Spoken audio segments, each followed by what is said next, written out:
Halo teman-teman semua, ketemu lagi di channel YouTube saya.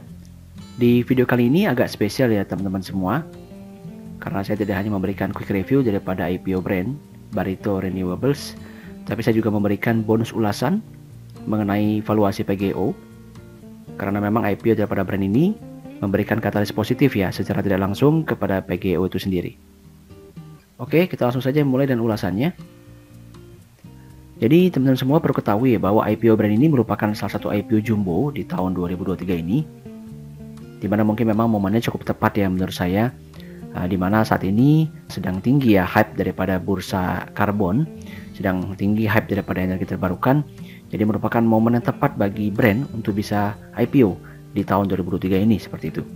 Nah, namun kalau kita lihat lebih lanjut mengenai informasi daripada IPO brand ini, bahwa tujuan mereka melakukan IPO itu memang mostly adalah melakukan pelunasan hutang dan kewajiban teman-teman semuanya.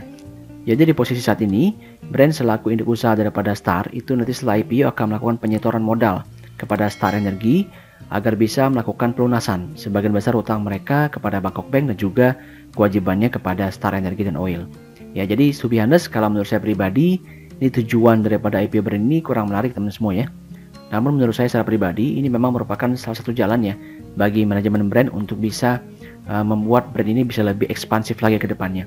Karena secara DER posisinya memang cukup tinggi, itu sebesar 6,32 kali sebelum IPO. Jadi mereka wajib melakukan pelunasan sebagian besar agar posisi DER ini bisa lebih rendah ya. Karena memang akan bisa memberatkan nih daripada pencapaian laba bersih yang diperoleh brand ke depannya kalau ini tidak bisa diatasi gitu. Jadi memang dengan melakukan pelunasan sebagian besar hutang daripada Star Energy, harapannya besaran dari ini bisa menurun dan beban keuangannya bisa menurun seperti itu ya. Jadi kalau kita perhatikan gambar di samping ini, bahwa saat ini memang brand sudah memiliki 3 proyek pembangkit listrik tenaga panas bumi dengan total kapasitas sebesar 886 MW ya. Jadi memang 3 proyek ini akan menjadi proyek masa depan daripada brand.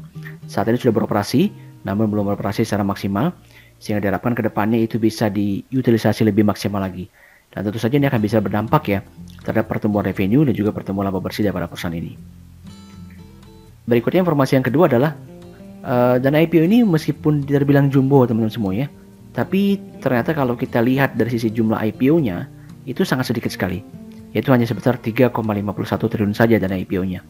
Jadi kalau secara pribadi bisa saya sampaikan bahwa IPO ini merupakan IPO yang formalitas saja bagi brand selaku induk usaha daripada Star Energy ya, untuk lebih dikenal ya sebagai salah satu pemegang operator terbesar PLT PB di Indonesia saat ini dengan kapasitas sebanyak 886 MW tadi yang saya sampaikan.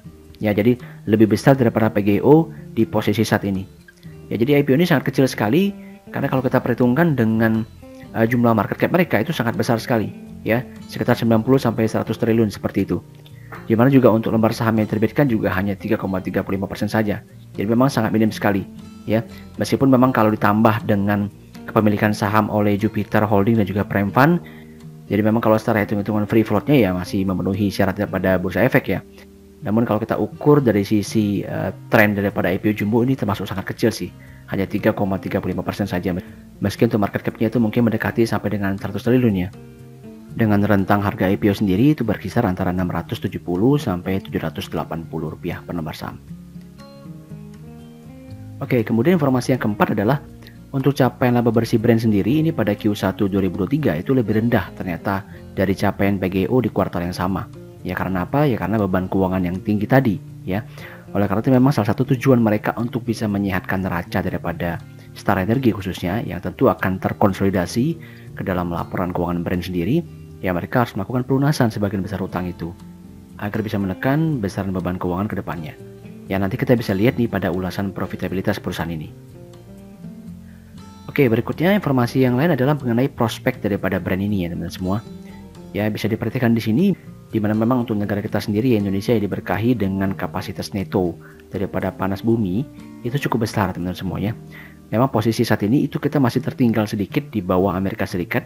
Namun kalau kita perhatikan pada gambar di atas, ini mulai dari tahun 2025 ya kalau memang semua pembangkit listrik tenaga panas bumi dan juga semua sumbernya sudah mulai diolah gitu ya oleh berbagai macam perusahaan, itu tentu akan bisa meningkatkan ya penghasilan ataupun kapasitas daripada tenaga listrik panas bumi kita seperti itu ya. Jadi memang diperkirakan mulai dari tahun 2030 sendiri ini Indonesia sudah akan menjadi pemain tenaga listrik panas bumi terbesar di dunia seperti itu ya, mengalahkan Amerika Serikat. So memang secara prospek daripada bisnis pembangkit listrik tenaga panas bumi ini sangat prospektif sih ya, untuk perusahaan-perusahaan yang memang terjun ke dalam segmen ini. Dan juga mungkin memang untuk saingan sendiri agak sedikit ya teman semua, karena memang untuk masuk dalam segmen ini itu butuh modal yang sangat besar seperti itu ya. Jadi kalau diperhatikan di gambar samping ini, memang untuk kapasitas terpasang brand ini paling tinggi ya di antara semua peers pemain-pemain yang sama di bidang ini di Indonesia seperti itu ya, dan sampai saat ini juga masih mengalahkan PGO seperti itu ya. Jadi kalau kita perhatikan pada informasi yang terdapat pada prospektus perusahaan, jadi memang mereka akan menambah kapasitas terpasangnya itu hingga melebihi 1 gigawatt nih pada tahun 2027.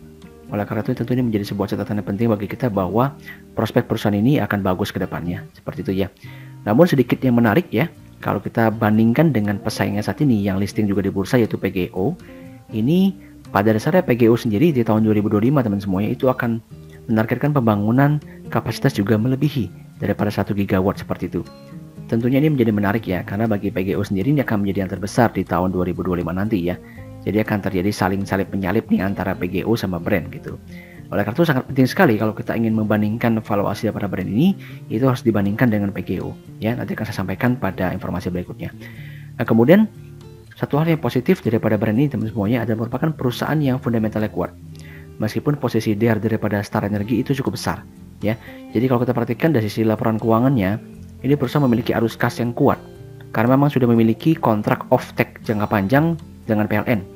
Sehingga tentu mereka memiliki recurring income yang cukup bagus ya untuk bisa membiayai kebutuhan modal kerjanya dan juga bisa membiayai beban keuangannya. Meskipun memang tentu harus menjadi tanggung jawab manajemen perusahaan untuk bisa menekan beban keuangan tersebut ya, agar bisa lebih meningkatkan profitabilitas perusahaan ini. Jadi memang kalau kita perhatikan dari sisi neraca rasionya ya, untuk interest coverage sendiri berada di level 3,29 kali, ini jelas sangat baik sekali ya. Kemudian untuk current ratio juga berada di level 3,28 kali, ini juga jelas sangat baik sekali. Sehingga memang secara rasio likuiditas, secara modal kerja, ini perusahaan sangat siap nih untuk bisa membiayai operasional mereka. Ya, sehingga tentu harapannya dengan mereka melakukan IPO ini, nantinya mereka akan lebih bisa ekspansif lagi ke depannya. Ya, karena ruang peminjaman loan baru tentu akan lebih terbuka ya. Kalau posisi dari yang sekarang itu bisa mereka tekan, sehingga mereka juga bisa menghasilkan arus kas yang lebih kuat lagi ya, untuk bisa membantu mereka melakukan ekspansi di masa depan tanpa perlu melakukan peminjaman yang lebih besar lagi, seperti itu. Nah, informasi yang menarik juga adalah bahwa dari sisi perspektif perusahaan diinformasikan bahwa mulai tahun buku 2023, brand akan mulai merencanakan untuk membagikan dividen sebesar maksimal 60% dari laba bersih mereka. Ya, tentu ini merupakan sebuah janji dari para manajemen yang dikatakan bahwa akan bisa diberikan kalau memang kinerja fundamental brand itu sesuai dengan harapan. Sehingga bagi teman-teman yang mungkin memutuskan untuk menjadi investor brand, ya tentu bisa memiliki sebuah view yang positif ya untuk bisa melakukan hold daripada saham ini. Nah, berikutnya kita akan lihat lebih lanjut mengenai profitabilitas dan juga valuasi harga IPO brand ini ya. Nah, jadi kalau kita perhatikan teman-teman semuanya, jadi memang kalau kita hitung-hitung ya, total pendapatan perusahaan pada kuartal 1 2023 ini jika dibandingkan dengan capaian di tahun 2022 ya, kalau kita analiskan itu masih sedikit lebih tinggi, artinya lebih baik dibandingkan capaian pada tahun 2022. Namun yang menjadi penekan daripada profitabilitas perusahaan adalah karena beban keuangannya yang justru semakin tinggi dibandingkan tahun 2022. Sehingga kalau kita hitung untuk capaian laba bersih pada tahun 2023 ini itu lebih rendah dibandingkan capaian pada tahun 2022. Oke, sekarang mari kita lihat ya rasio profitabilitas perusahaan seperti apa. Nah, untuk net profit margin sendiri itu tercatat pada level 26,97%. Kemudian untuk return on equity sendiri itu tercatat di level 33,44%. Kemudian juga untuk return on asset tercatat di level 4,56%.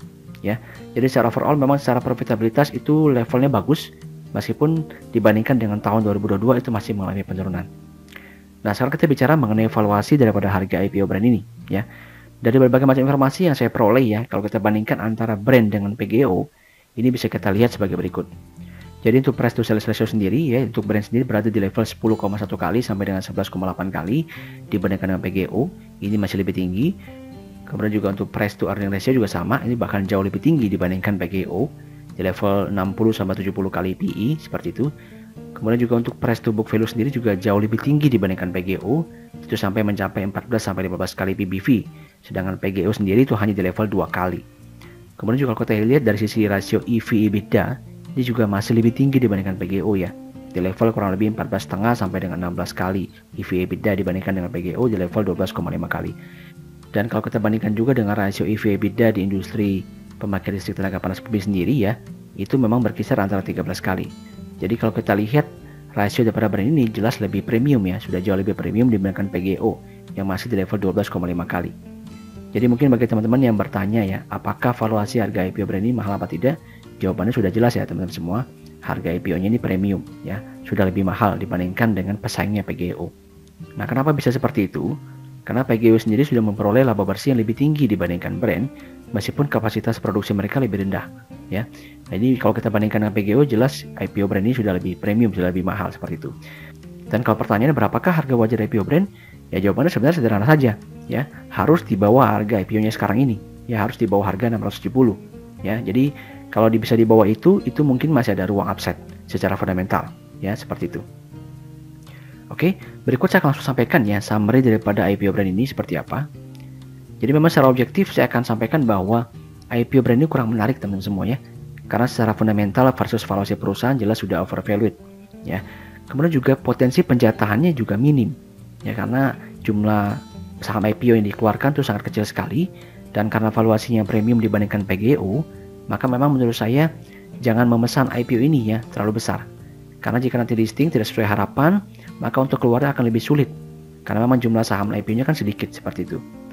Namun di balik itu, terdapat sebuah prospek yang menarik nih daripada IPO brand ini, yaitu spekulasi daripada pelaku pasar akan kesuksesan IPO cuan sebelumnya, ya, yang merupakan salah satu perusahaan afiliasi mereka, dan juga hype daripada saham-saham EBT karena rilisnya bursa karbon saat ini. Ya, tentu ini akan menjadi sebuah momentum yang positif ya, karena sekarang sedang hype. Jadi mungkin kalau mereka sedang IPO sekarang akan mendatangkan inflow karena mungkin minat pelaku pasar sedang tinggi nih pada sektor ini, seperti itu.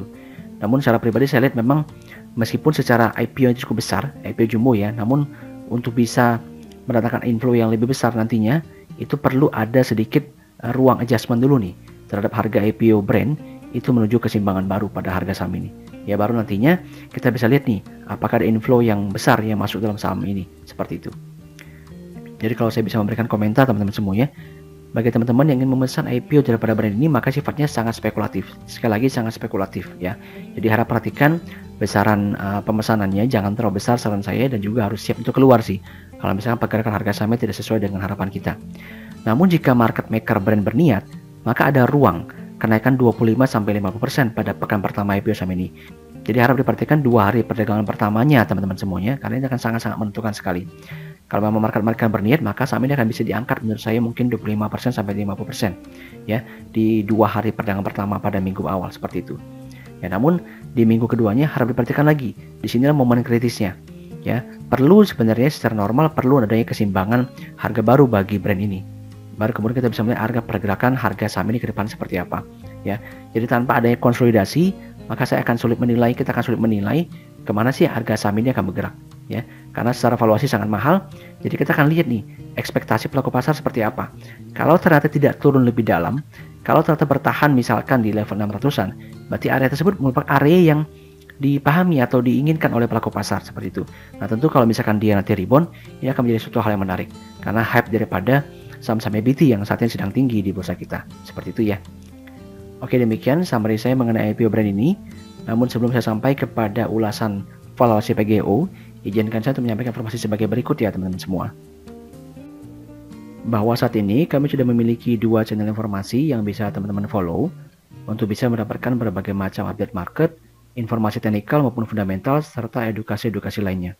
Untuk link joinnya sendiri sudah saya sertakan pada deskripsi video ya. Dan bagi teman-teman yang mungkin sudah mempertimbangkan untuk membuka akun sekuritas, maka bisa mempertimbangkan untuk membuka akun Henan Putra Sekuritas melalui nomor WhatsApp sebagai berikut. Dengan benefit utamanya adalah bisa mendapatkan free liter advisory dari kami.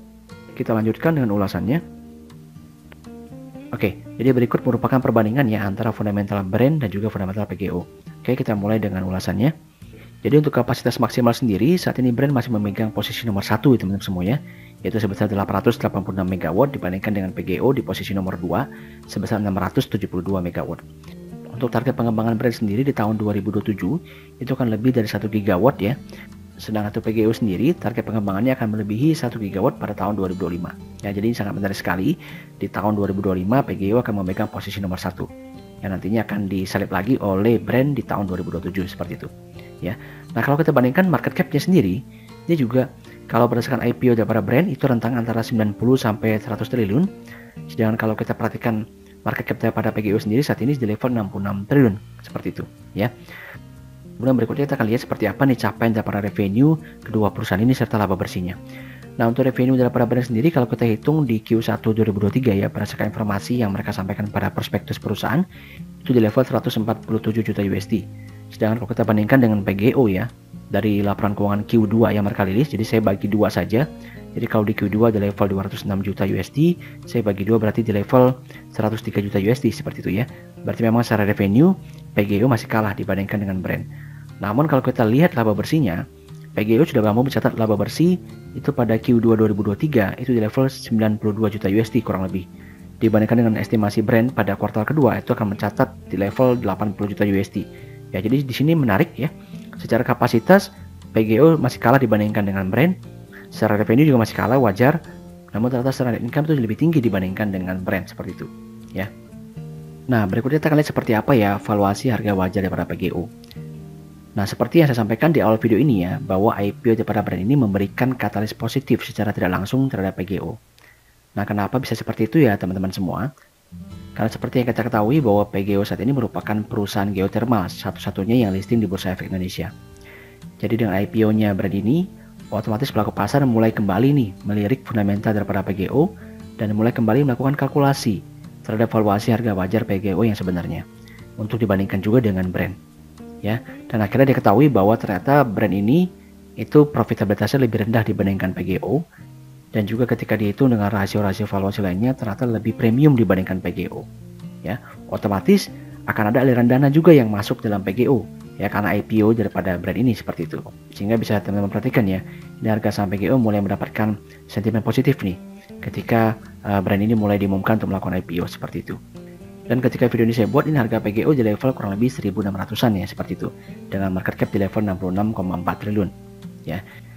Jadi untuk menghitung valuasi harga wajar PGO, saya akan melakukan pendekatan relative valuation, di mana saya akan melakukan dua pendekatan untuk mengetahui harga minimum daripada valuasi harga wajar PGO ini serta harga maksimalnya seperti apa. Oke, kita mulai dengan harga minimumnya. Jadi kalau kita bandingkan antara net income perusahaan PGO dengan brand pada kuartal 2 2023 ya. Jadi kalau untuk brand saya estimasikan, maka PGO ini lebih tinggi 15% ya dibandingkan dengan capaian yang diperoleh oleh brand pada kuartal yang sama ya, yaitu brand masih estimasi seperti itu. Nah, jadi kalau kita ingin hitung lagi valuasi pada PGO sebenarnya kita mesti lihat juga nih kapasitas yang dimiliki oleh PGO ya. Jadi kan memang perusahaan sudah memberikan publikasi mereka bahwa pada tahun 2025 ini PGO akan mengembangkan kapasitas geothermal lebih dari 1 gigawatt seperti itu ya. Otomatis nih kalau saya hitung dengan kapasitas maksimal yang diperoleh oleh brand pada tahun 2025 juga itu ya, masih belum lebih dari 1 giga, sehingga kita bisa hitung ini kurang lebih ya, kita bulatkan saja itu kurang lebih 15% juga lebih tinggi dibandingkan dengan brand ya pada posisi tahun 2025 itu. Sehingga bisa saya asumsikan bahwa di masa yang akan datang ya, kurang lebih di tahun 2025 ya, berarti PGO akan memperoleh laba bersih yang mungkin bisa 30% lebih tinggi dibandingkan capaian brand. Oleh karena itu kita sederhana saja nih, dengan peningkatan laba bersih 30% lebih tinggi dibandingkan brand, maka secara valuasi saya pakai PBV saja ya supaya mudah hitungnya. Di posisi saat ini PBV PGO adalah kurang lebih di level 2 kali. Jadi kalau misalkan dia bertumbuh 30%, berarti PBV PGO saya estimasikan itu di level kurang lebih 2,6 kali. Maka kalau di level 2,6 kali, maka berarti harga wajar PGO itu kurang lebih di level 1780-an seperti itu ya. Nah, sekarang kita akan mencari harga maksimal daripada valuasi harga wajar PGO dengan menggunakan pendekatan market cap. Nah, bisa dilihat pada tabel ini, market cap-nya PGO sendiri masih di level 66,4 triliun, sedangkan untuk market cap-nya brand kalau kita estimasikan itu kurang lebih hampir mendekati 100 triliun. Berarti ada gap di antara market cap-nya brand dengan PGO. Meskipun secara laba bersih, PGO memiliki potensi 30% lebih tinggi ya dibandingkan brand. Sehingga mungkin simpel saja bagi kita ya, kita bisa mengasumsikan bahwa market cap-nya PGO itu akan bisa lebih tinggi 30% dibandingkan dengan market cap-nya saat ini ya di level 66,4 triliun. Jadi kalau saya hitung itu akan jatuh di level 86 triliun lebih seperti itu ya. Jadi kalau kita hitung dengan lembar saham perusahaan di level 41,4 miliar lembar saham, maka berarti kita akan dapatkan harga wajar PGO dengan menggunakan pendekatan market cap itu di level 2080-an seperti itu. Jadi secara overall bisa saya simpulkan bahwa IPO brand ini akan menguntungkan bagi PGO. Kenapa? Karena secara hitung-hitungan pelaku pasar ternyata valuasi PGO saat ini itu masih under value. Ya, jadi mereka hitung seperti yang saya sampaikan tadi, mungkin kurang lebih di level 1.700-an sampai dengan 2.000-an seperti itu. Oleh karena itu wajar bagi PGO untuk mulai bergerak naik, ya, mendekati daripada harga wajar tersebut. Oke, demikian sharing saya mengenai IPO brand dan juga valuasi harga wajar PGO. Semoga informasi saya bermanfaat. Silahkan tonton kembali dari awal hingga akhir jika dirasa penjelasannya kurang jelas. Dan juga terima kasih untuk teman-teman yang selalu mendukung channel ini ya. Jangan lupa juga untuk menyampaikan komentarnya mengenai IPO brand maupun mengenai saham PGO untuk kita diskusikan bersama. Thanks for watching dan see you in the next video.